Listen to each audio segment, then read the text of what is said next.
Hey, everybody. Karna Bennett with eXp Realty here in Greenville, North Carolina. I'm going to do a video talk about working with real estate agents disclosure for the buyer side. I'm outside because I love being outside. Who doesn't, especially in Greenville? The only issue is the wind is blowing, it's picking up, and we do have a lot of wind here. So we'll see what happens if I'm able to do this outside or not.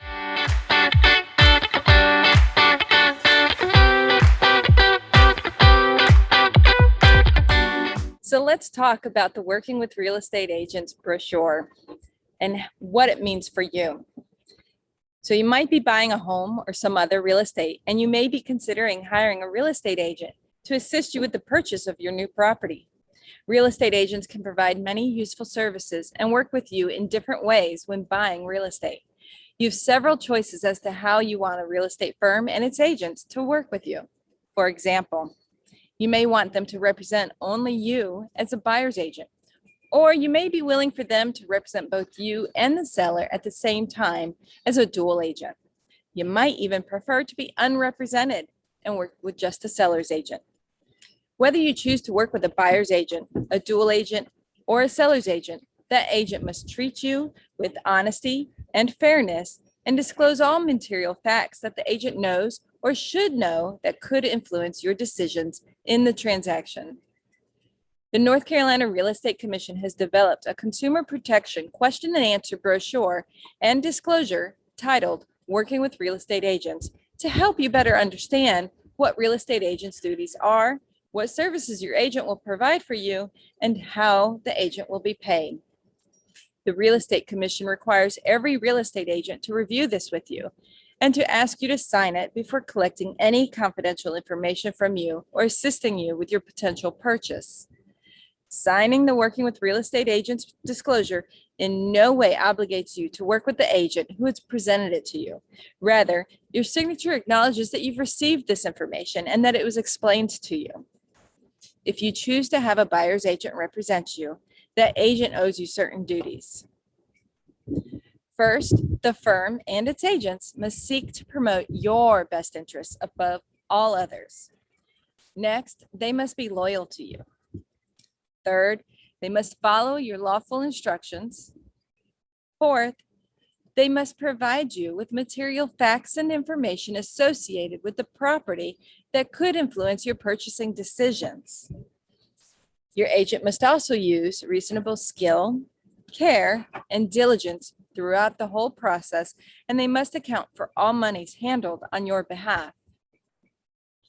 Once you've agreed orally or in writing for a firm or agent to represent you, they may not give certain confidential information about you to the sellers or the seller's agents without your permission, such as your motivation for buying or your negotiating strategy. For this reason, avoid telling the agent anything that you would not want a seller to know until you enter into an agreement.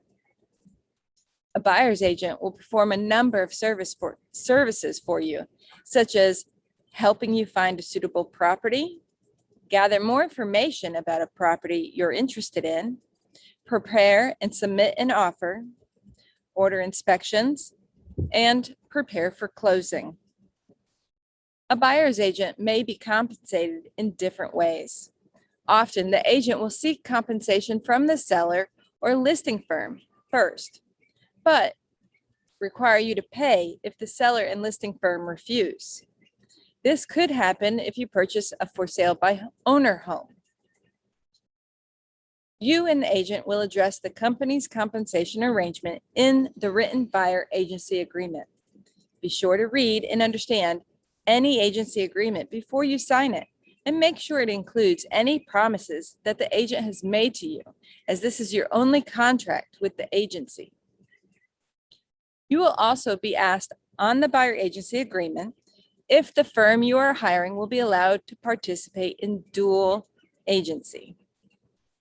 Dual agency is when the firm that represents you also represents the seller at the same time. This is most likely to happen if someone in your agent's firm is working with the seller of a property that you've decided you want to purchase. Understand that in a dual agency situation, the firm and the agents have identical obligations to you and the seller, rather than being obligated to only represent your interests. Because of this, your agent may lose his or her ability to advise, counsel, or advocate for either you or the seller. Some firms may offer a type of dual agency called designated dual agency. This is where one agent within the firm is appointed to represent only you, and another agent within the firm is appointed to represent only the seller. Neither agent should have confidential information about the other party at the time of designation. This type of dual agency restores your agent's ability to advise, negotiate, and advocate for.